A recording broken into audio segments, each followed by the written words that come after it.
Most welcome in this session. Today we shall discuss the most important topic idealism philosophy in education.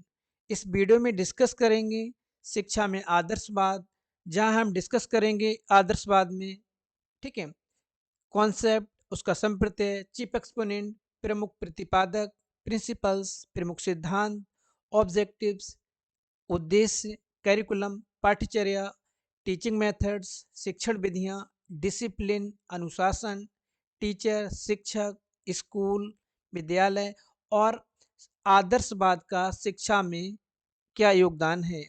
Video हमारा bilingual रहेगा, ठीक है, जो कि most important topic है। BEd, MEd और जो अदर टीचिंग कोर्सेज हैं, जहाँ पर एजुकेशनल फिलॉसफी या जहाँ पर हम वेस्टर्न फिलॉसफी या फिलॉसफी का जो कॉन्सेप्ट रहता है, ठीक है, इसके साथ साथ में जो हमारे कॉम्पिटिटिव एग्जाम हैं उसमें भी आइडियलिज्म फिलॉसफी या हमारी जो अदर फिलॉसफी है उसके क्वेश्चंस मिलते हैं। चलिए हम डिस्कस करते हैं शिक्षा में आदर्शवाद। जब हम फिलॉसफी में बात करते हैं आइडियलिज्म की, जो कि वेस्टर्न फिलॉसफी का सबसे ओल्डेस्ट स्कूल है या सबसे प्राचीन पाश्चात्य विचारधारा है, ठीक है, जो बताती है या इसको हम बोल सकते हैं पाश्चात्य दर्शन की वह विचारधारा जो ब्रह्मांड को ईश्वर से निर्मित मानती है और यहाँ पर जो ईश्वरीय सत्ता है वो सर्वोच्च है।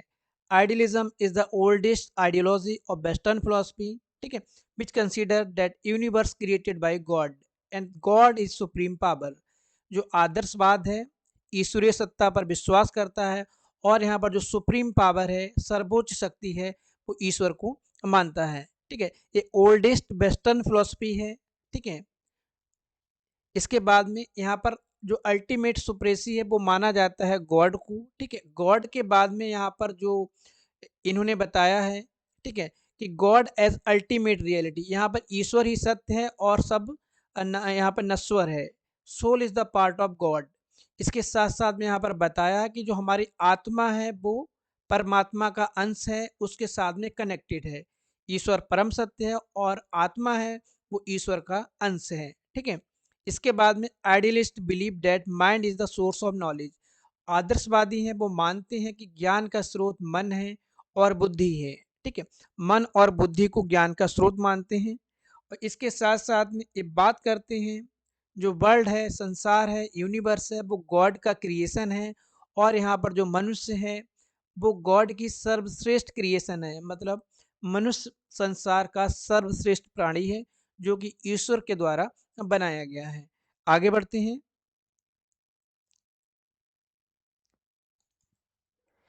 Next, idealism state that ultimate of human life is self-actualization or self-realization which can be achieved by moral values। यहाँ पर बात करता है आदर्शवाद कि मनुष्य जीवन का अंतिम उद्देश्य आत्मानुभूति या सेल्फ एक्चुअलाइजेशन या सेल्फ रियलाइजेशन है। वो अपने आप को फील कर पाए, अपने आप को महसूस कर पाए और वो महसूस कर कैसे कर पाएगा, वो महसूस कर पाएगा नैतिक मूल्यों के द्वारा, ठीक है। आदर्शवादियों के द्वारा मनुष्य जीवन का जो अंतिम उद्देश्य है वो आत्मानुभूति है, अपने आप को पहचानना, अपने आप को रियलाइज करना।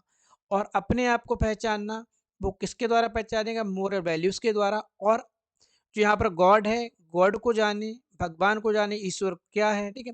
इसके बाद for them idea is more real that object. यहाँ पर बात की जाती है आइडियलिज्म। देखो आइडियलिज्म की जब बात होती है, ठीक है, तो आइडिया का मतलब यहाँ पर विचार होता है। तो आदर्शवादी जो आइडियलिस्ट हैं वो विचारों को प्राथमिकता देते हैं। मतलब जो थॉट हैं, जो आइडियाज हैं वो सर्वोच्च हैं और जो ऑब्जेक्ट होता है, जो सांसारिक वर्ल्ड है, जो हम भौतिक संसार देखते हैं, ये भौतिक संसार को चेंजेबल मानते हैं, जो कभी भी परिवर्तित हो सकता है और कभी भी उसका विनाश हो सकता है। लेकिन मन के संसार को या जो माइंड का संसार है, हमारे जो विचारों का संसार है, ये उसको सर्वोच्च मानते हैं और उसको ही अनंत काल इटर्नल मानते हैं। और जो भौतिक संसार है उसको नश्वर मानते हैं और कभी ना कभी वो चेंज होता रहता है, कभी ना कभी खत्म होता रहता है।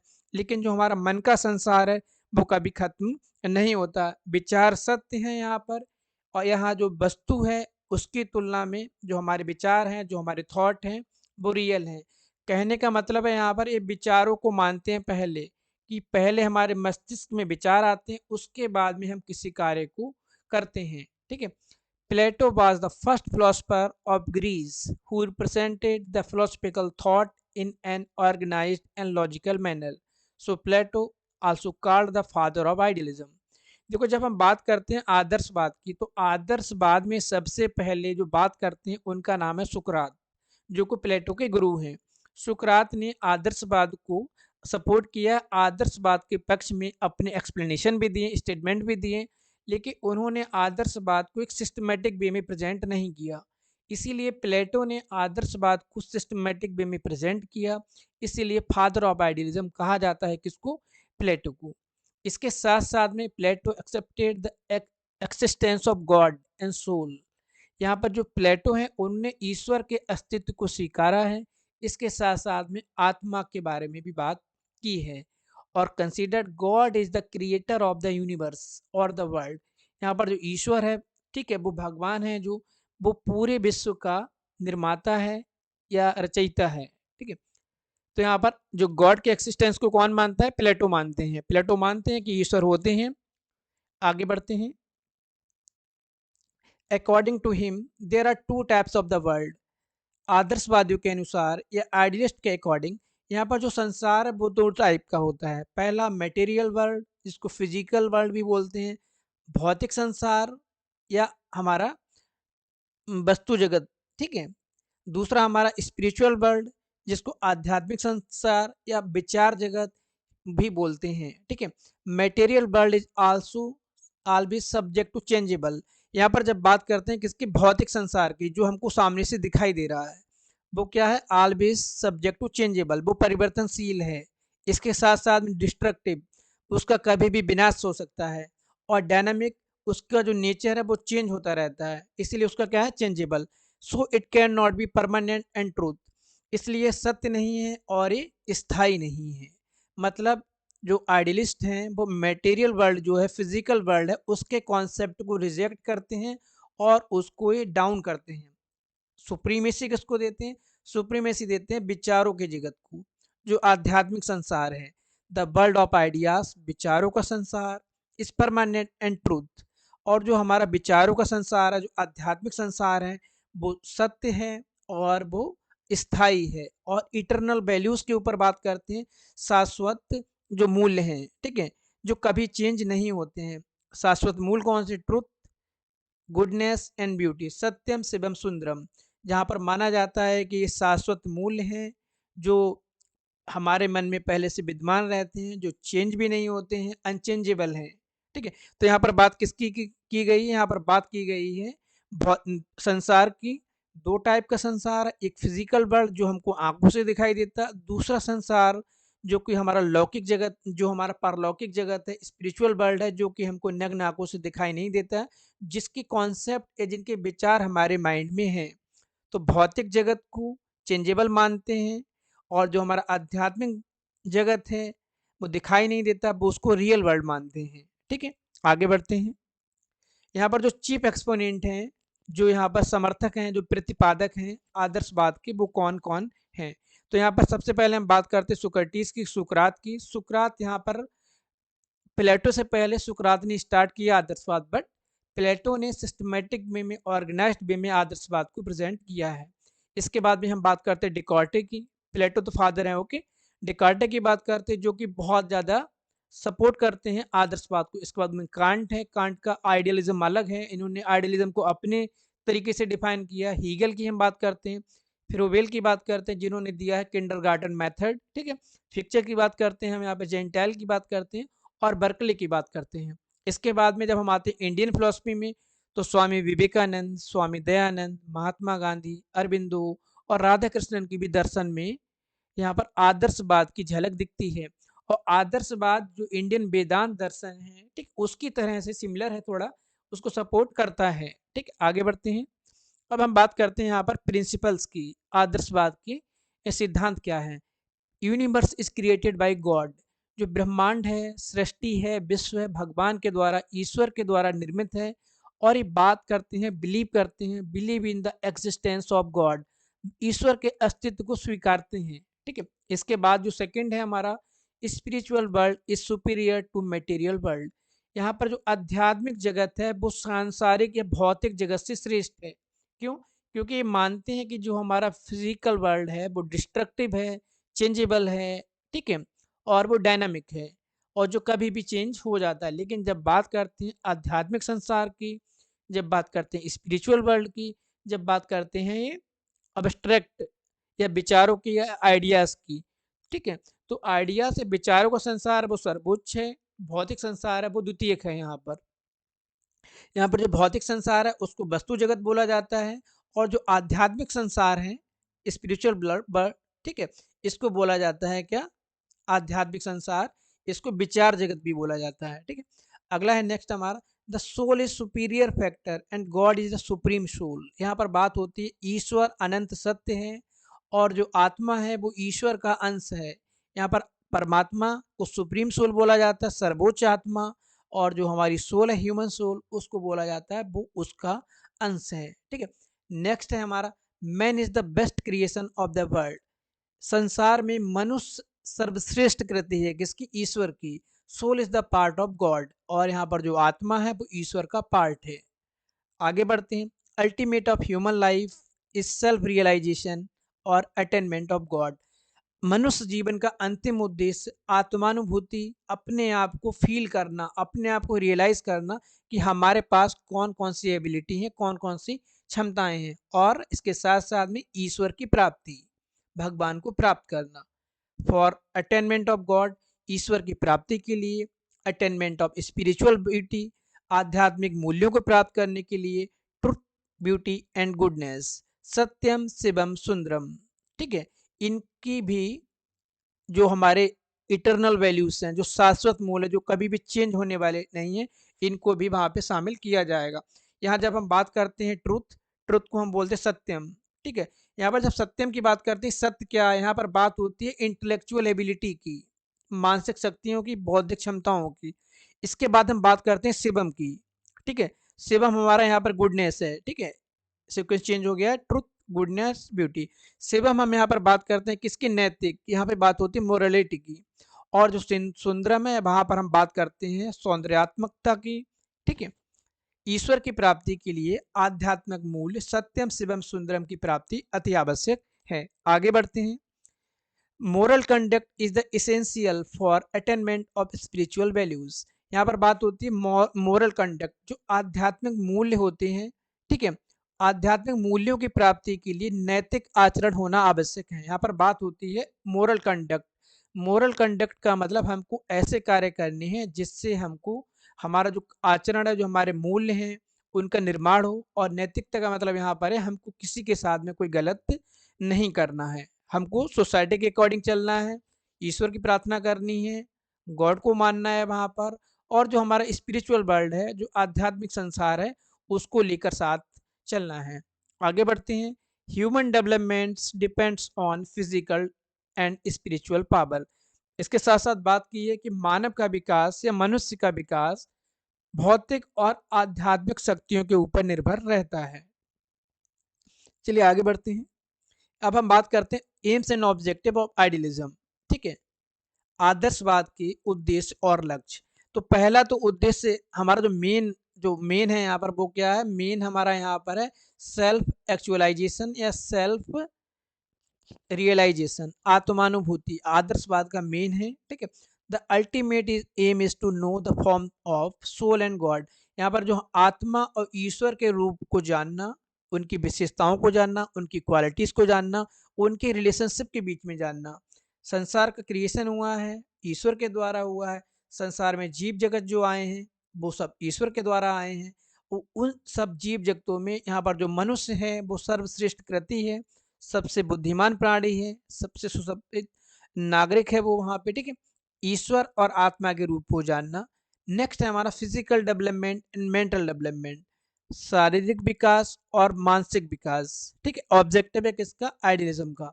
इसके साथ साथ में सोशल एंड कल्चरल डेवलपमेंट, सामाजिक और सांस्कृतिक विकास।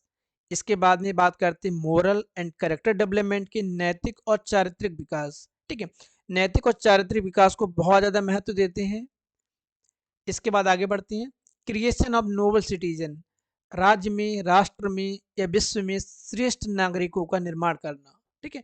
डेवलपमेंट ऑफ स्पिरिचुअल कॉन्शियसनेस, आध्यात्मिक चेतना का विकास करना। ठीक है। Development of mind and discretion, विवेक और बुद्धि का विकास करना। ये क्या है? ऑब्जेक्टिव हैं हमारे किसके? आइडियलिज्म के या हमारे आदर्शवाद के। ठीक है। इसके बाद में आगे बढ़ते हैं, हम बात करते हैं कैरिकुलम या पाठ्यचर्या की। यहाँ पर कैरिकुलम क्या है या पाठ्यचर्या क्या है? तो आइडियलिस्ट डिटरमाइन करते हैं यहाँ पर सेल्फ रियलाइजेशन, कैसे हम आत्मानुभूति या सेल्फ एक्चुअलाइजेशन, अपने आप को जाने वहाँ पर, as ultimate of aim education. यहाँ पर जो हमारा सेल्फ रियलाइजेशन या सेल्फ एक्चुअलाइजेशन, ये हमारी आदर्शवाद या वेस्टर्न फिलॉसफी, जो ओल्डेस्ट फिलॉसफी है आदर्शवाद, उसका एम क्या है? आत्मानुभूति, सेल्फ रियलाइजेशन या self actualisation as the ultimate aim of education, जो शिक्षा का मुख्य उद्देश्य है। For the attainment of realisation, अब हम यहाँ पर जो रियलाइजेशन है, आत्मानुभूति, उसको कैसे प्राप्त करेंगे? उसके लिए इन्होंने जोर दिया इम्फेसिस ऑन फिजिकल, शारीरिक विकास, इंटेलेक्चुअल बौद्धिक विकास, सोशल सामाजिक विकास, कल्चरल सांस्कृतिक विकास, मोरल नैतिक विकास, करेक्टर चारित्रिक विकास और स्पिरिचुअल या आध्यात्मिक विकास पर बल देते हैं। इसी के अकॉर्डिंग इन्होंने अपने कैरिकुलम को फ्रेम किया है। जब हम बात करते हैं पाठ्यचर्या की, पाठ्यक्रम क्या होगा किसका? आदर्शवाद का। तो आदर्शवाद का जो पाठ्यक्रम है वो उसी के अकॉर्डिंग बटा हुआ है। Emphasis on humanistic subject.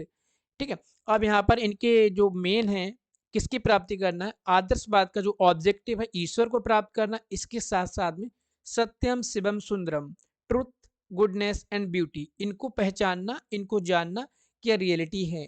ठीक है। तो इन्होंने जो सिलेबस है वो उसके अकॉर्डिंग डिजाइन किया। तो पहला हमारा ट्रुथ, सत्य, सत्य में क्या आएगा? हमारे बौद्धिक सब्जेक्ट, इंटेलेक्चुअल सब्जेक्ट। ठीक है। गुडनेस, यहाँ पर आएंगे मोरल सब्जेक्ट, और ब्यूटी में आएंगे एस्थेटिक सब्जेक्ट, सौंदर्यात्मक। ठीक है। तो जब बात की इन्होंने ट्रुथ की, इंटेलेक्चुअल सब्जेक्ट की, तो वहाँ पे लैंग्वेज है, लिटरेचर है, हिस्ट्री है, ज्योग्राफी है, मैथमेटिक्स है और साइंस है। ये बालक को ज्ञान देना चाहते हैं भाषा का, साहित्य का, इतिहास का, भूगोल का, गणित का और विज्ञान का। एक ज्ञान क्यों देना चाहते? एक ज्ञान इसलिए देना चाहते वो अपनी बौद्धिक क्षमताओं का प्रयोग करने के साथ में आगे बढ़ पाए।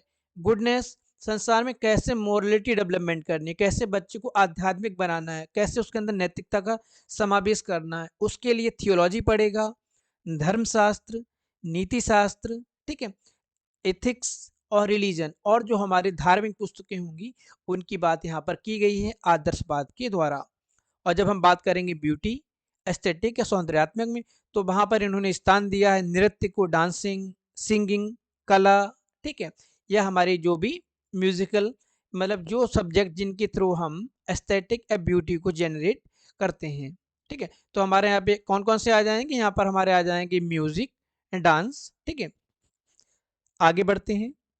नेक्स्ट हमारा रहेगा टीचिंग मेथड्स। देखो, जब हम बात करते हैं कंट्रीब्यूशन ऑफ आइडियलिज्म, आदर्शवाद का क्या योगदान है, तो सबसे ज्यादा टीचिंग मेथड दिए गए हैं आदर्शवाद के द्वारा। ठीक है। सबसे ज्यादा टीचिंग मेथड्स दिए गए हैं आदर्शवादियों के द्वारा। पहला है हमारे यहाँ पे सेल्फ स्टडी मेथड, जिसको बोलते हैं स्व अध्याय विधि। इसमें बालक अपने आप डिसिप्लिन होकर उस प्रोसेस में लगेगा और अपने जो लर्निंग है, जो अधिगम है, उसको आगे बढ़ाएगा। ठीक है। आगे बढ़ते हैं हम डिबेट मेथड, वाद विवाद विधि, जो दी गई है सुकरात के द्वारा। मेन मेथड है हमारा किसका? आइडियलिज्म का। बात करते हैं लेक्चर मेथड की, व्याख्यान विधि की, सुकरात के द्वारा दी गई है। क्वेश्चन आंसर मेथड या क्वेश्चनिंग मेथड, प्रश्नोत्तर विधि, सुकरात के द्वारा दी गई है। डायलेक्टिक मेथड, संवाद विधि, प्लेटो के द्वारा। Okay. Inductive and deductive method, आगमन और निगमन विधि, अरस्तु के द्वारा। लॉजिकल मेथड, तर्क विधि, हीगल के द्वारा दी गई है। प्रैक्टिस और रिपीटिशन मेथड, अभ्यास विधि। ठीक है। और अनुकरण विधि, ठीक है, इसको बोल सकते हैं।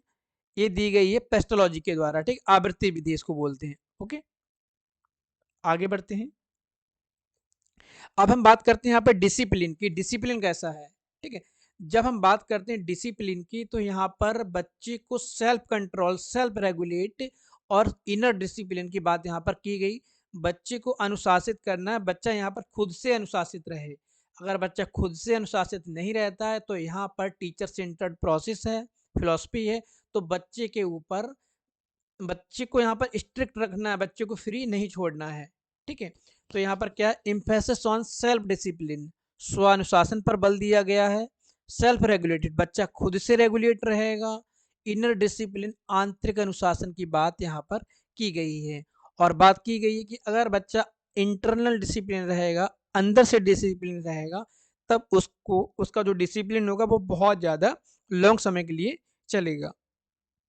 इसके बाद में self insight and self analysis, अपने आप अपने अंदर झांक के देखेगा और अपना मूल्यांकन खुद से करेगा।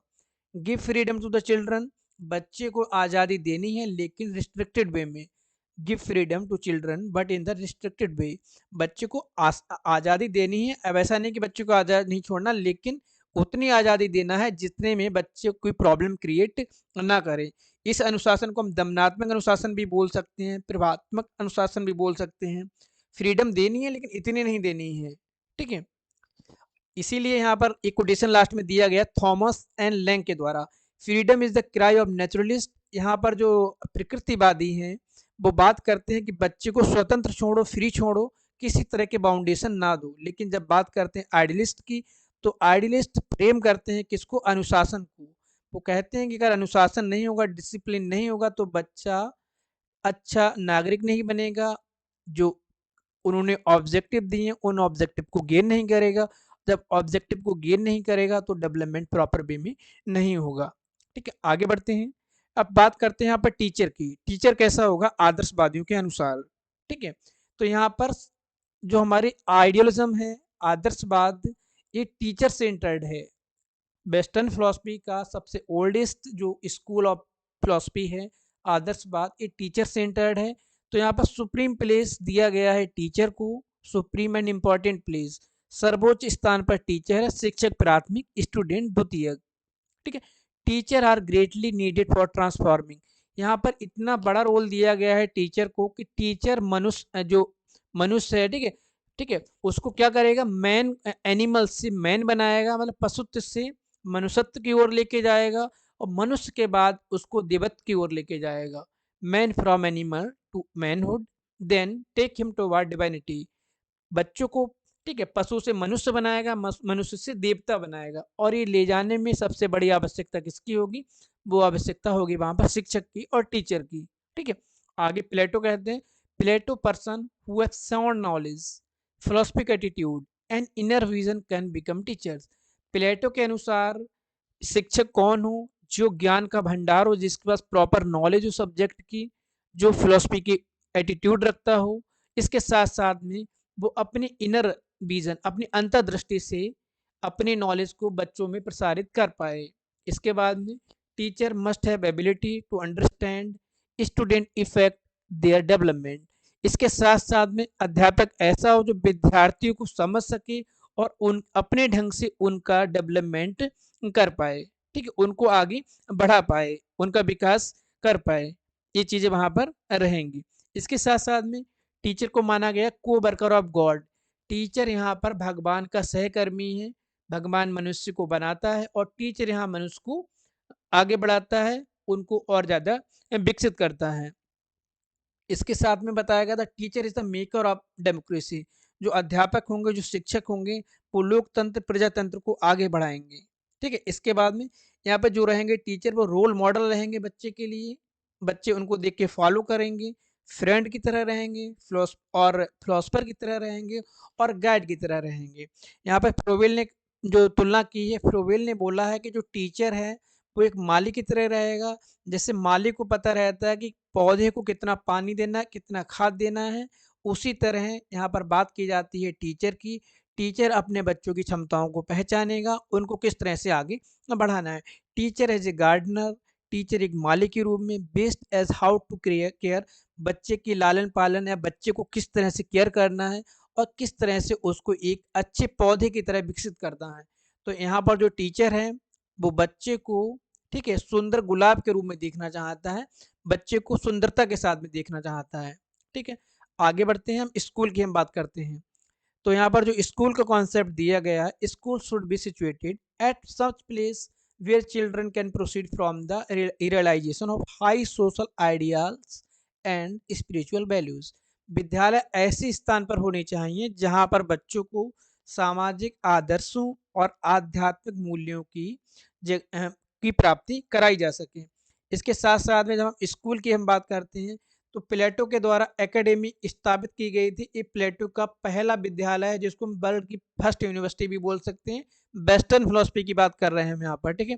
इंडियन फिलोसफी में जाओगे तो इंडियन फिलोसफी में बहुत पुरानी हमारे यहाँ विश्वविद्यालय हैं। जब प्लेटो की बात करते हैं यहाँ पर तो इन्होंने जो पहला एकेडमी स्थापित किया उसका नाम था एकेडमी, ठीक है। आगे बढ़ते हैं, अब बात कर लेते हैं हम यहाँ पर कंट्रीब्यूशन की।